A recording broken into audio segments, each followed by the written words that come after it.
Yo, what's going on, guys? Koi here. Today we're going to be talking about Stinger. Stinger is a A-class hero. He's a really dope one. Super underestimated in this game for the amount of power that this dude can actually dish out. And I feel like that there's two ways you can actually build this guy.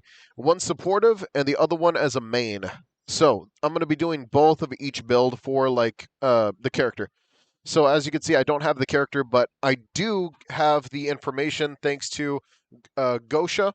Gosha is one of the subscribers from the Discord. They send, if you guys ever want me to cover a character, just don't forget to drop the information in my DMs or in the images section of our Discord, and then we can discuss on how we can make this character at its best potential and really just see the best possible way to build him. So, Stinger's one of those interesting characters that literally is just a character for each typing. So obviously, the game kind of builds a team for you. So each type has their own version of a breaker and stuff like that. As you can see, Triple Staff Lily is the breaker for the green team. We got Homeboy over here, Spring Mustachio, which is the breaker for that team. And then obviously we have just other characters that also will be breakers either now or later. And what makes them breakers over other characters is literally the fact that these characters hold one of the greatest SR cards or SSR cards, depending on what type of unit it is, that come with a applies might to yourself and one ally, or just applies might to all of your allies. And he is the morale version of that. So we're just going to go ahead and talk about this. First things first, his SR card, actually gives the confidence burst state extra critical rate. So you can increase the crit rate up to 40%. Does he gain benefits off of crits? No, but still, he could actually dish out some very significant damage if you do give him a significant crit build. And you have the good SSR, obviously. So let's talk about his potential. Increase the duration of the confidence burst state by 50%, grants a 15% bonus. So getting potential on characters like this is very important and just makes these characters ridiculously broken. So that's just potential one. Potential two is the same one that we see on Spring Mustachio and Triple Staff Lily, which is gains additional attack by 40% based off the person's composure attack stat. So that means that we can build this character under a Raid Breaker composure set and still get the benefits of all bonus attack based off of how much composure this character has. Over here, we got retreating steps, triggers, and accurate dodge. Stamina is fully restored. This is the same type of attack that pretty much Snek has, which is a free dodge. Free dodges are very nice to come by, especially if you're maining a character. Then you could pretty much get that free dodge. At potential 4, this character gains raid break plus level limit 2.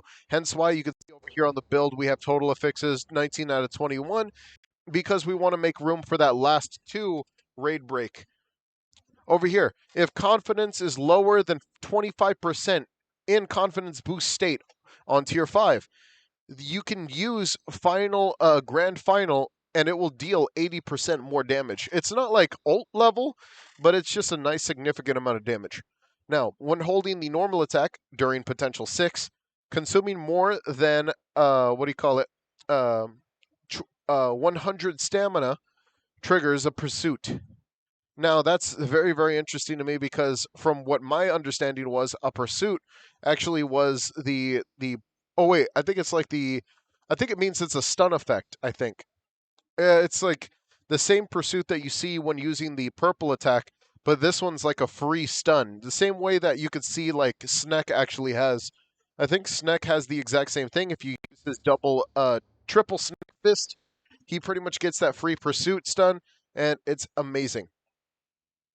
Let's see. So we are dipping into that, and pretty much the only thing that's kind of worth in his cards is pretty much the arm skill, which is his main SR arms, which grants just that extra bit of crit bonus. The other one is just pretty much an attack one, and the other one is a supportive healing one, which is okay at best. Now, stats-wise, it's obvious this character doesn't have any actual negative stats. He's 100% a crit build style character. Let's go ahead and talk about his build. So, over here we got Might of the Spear. Whenever you actually use his tap and hold normal attack, you actually get stamina restore, and you also get a what do you call it? Oh, over here it says stamina restore faster, and then tap and hold his attack for the normal attack. Gain the 30% damage bonus for 10 seconds, and after 10 more consecutive 10 or more consecutive hits. So pretty much always wants you to use his tap and hold skill, which is the stinger. Pretty much the spin attack that he uses as like a secondary normal attack. It's very amazing, does a lot of damage and hits very, very often. Hence why I went with two different types of builds. For this one, I'm actually going to be very, very keen on using either this one, and then I'm going to be talking about the other build that I would also recommend because he also does share a lot of the same qualities as Triple Staff Lily. So let's go ahead and talk about that because they're both mode type characters.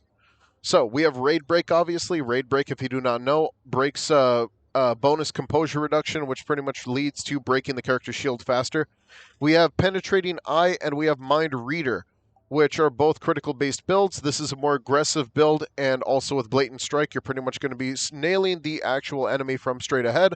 And with Acute Insight, this gives you the ability to dodge and get iframes after dodging. So that's kind of the aim I kind of went for with this specific build due to the fact that I kind of want this character.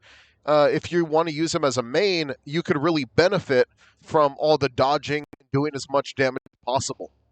So that's really just depends on if you want to use him as a main, and I'll talk about using him as an AI in a second. We obviously want full composure reduction in both the substat and the main stat. We want this person to blend. Like the whole idea of Stinger's entire kit is to blend. We want this dude to blend the enemy, and if you're going to use this character as a main, I would recommend this build because you would actually benefit from pretty much doing as much crit damage, as much composer damage, because of the way that Stinger actually works. So, a problem with Stinger, let's just go ahead and talk about the downside of using Stinger, is that this dude likes to, and the AI loves to do this, it's the same issue I have with Lightning Max, which is whenever they use their spam ability, they will stand in place and take the damage. They're not like Spring Mustachio. They won't jump out of the way. It's very rare that they do, especially against an opponent that does multi-attack or ranged attacks. So, if you don't plan on using this character as a main, I would recommend the second build, which is the exact same build that I use for my Triple Staff Lily, which is Raid Break, Composure Reduction, Mechanic, Tenacity, Steadfast, Extreme Vigilance. So, after these things are triggered, you pretty much get these like main defensive stats, and you can pretty much keep your guy in the fight for the longest time. This is kind of the move for like, just characters like Stinger and Triple Staff Lily, which is to pretty much make sure that you can keep them alive, especially if you're using them as an AI more than a main character. Because if you're using this character as an AI, it's more beneficial to have him be more defensive and die less.